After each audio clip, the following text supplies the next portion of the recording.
Story of Seasons is back again, this time with another remake, specifically of Grand Bazaar. So I guess there's no better time than now to talk about the Nintendo DS original. You've arrived to Zephyr Town, a village that's appropriately named after its windy landscape. It's also famous for its world-renowned bazaar, where people from far and wide would travel there to buy a variety of goods. Or at least it used to be popular, but the once Grand Bazaar has been on a steady decline for quite a while. Now that you've arrived to take care of the local farm, maybe you could help revitalize the bazaar to its former glory. There's actually a fair few differences to this entry that changes up the typical Harvest Moon formula. There's of course your usual gameplay with growing and harvesting crops, foraging, and animal care. Now though, items will have a star quality, with more stars meaning more profit. The star quality of crops can be increased with the use of fertilizer, and will grow more quickly when you water them twice a day. Just be careful not to step on your crops, because doing so will decrease your star quality. Perishable items, such as dairy products and produce, will also have a freshness level to them, which will deteriorate with time. The fresher the goods, the more money you'll make from them.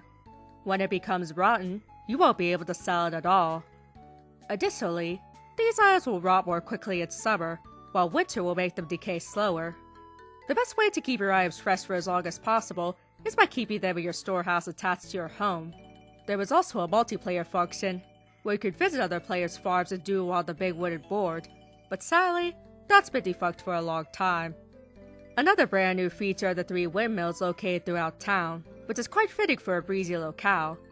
These will be unlocked as you play through your first year. On Spring 23rd, you'll unlock the fermenting windmill, where you can create items such as teas from milk and mayonnaise from eggs and cooking oil. On Summer 17th, you'll be able to use a manufacturing windmill, which can do things such as make yarn from wool, as well as upgrade your tools. On Fall 20th, you can use a grinding windmill, which can make grinding such as seeds from crops. Windier days mean that the windmills will process your goods more quickly, and you can help speed up the process by blowing into the DS's microphone. Of course, the most prominent brand new feature is a local bazaar. While you can't sell your items at Raoul's local shop whenever it's open, you'll earn much more profit by waiting for the weekly bazaar. Bazaar days are usually held on Saturdays, but if there's a holiday or a villager's birthday taking place on that Saturday, then the bazaar will be held on Sunday instead. At the bazaar, your main task is to sell as many of your items as possible from 10 AM to 7 PM. These include anything from harvested crops, foraged items, and artisan goods. The best way to attract people to your stall is to constantly press the B button to incessantly ring your bell like an annoying doofus. With each bazaar day, the mayor will set a specific profit quota that you're encouraged to meet. The day after the bazaar, everyone will gather in town, where shopkeepers will be ranked based on how much profit they've made. If you reach the minimum quota, you have a pretty good chance of earning at least 3rd place. Being among one of the top 3 earners that week will reward you with a small prize. You'll also be judged based on reputation level.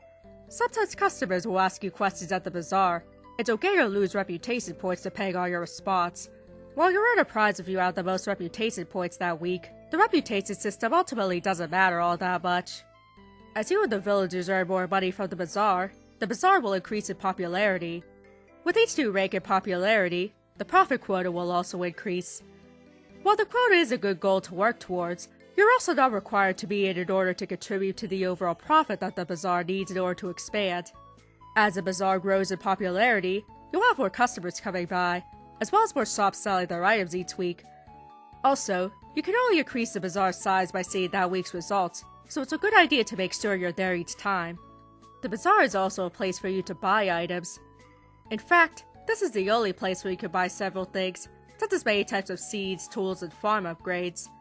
This is also the only time where you'll be able to purchase livestock, either young animals or fully grown ones, though the adults can only be bought once you've already purchased a baby one of that type.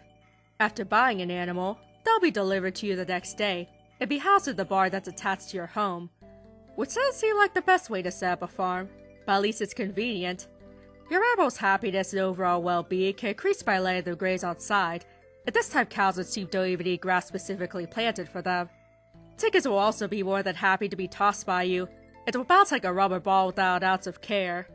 Cows and sheep also don't mind you using them as a trampoline either. They actually seem to enjoy it. Eventually, you'll also be able to buy pets for your farm. While they won't die without food, You'll need to make sure they're fed every day if you want them to bring your animals inside and out. At first you'll only be able to herd one at a time, but with training, they could corral up to 6 livestock per pet. I found myself really liking the Bazaar aspects of the game, since it required an increased amount of planning in regards to what I want to prioritize that week.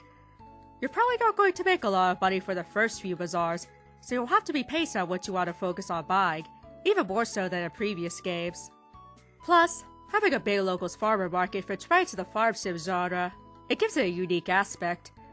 However, this also means that a lot of items won't be immediately available to you, including things such as tools that are usually given to you right at the beginning of a Harvest Moon game. While I do like that not everything is accessible to you at the start, I can also see why having to wait so long for certain things to become available to you can be frustrating, especially since only with time can many of these features be unlocked.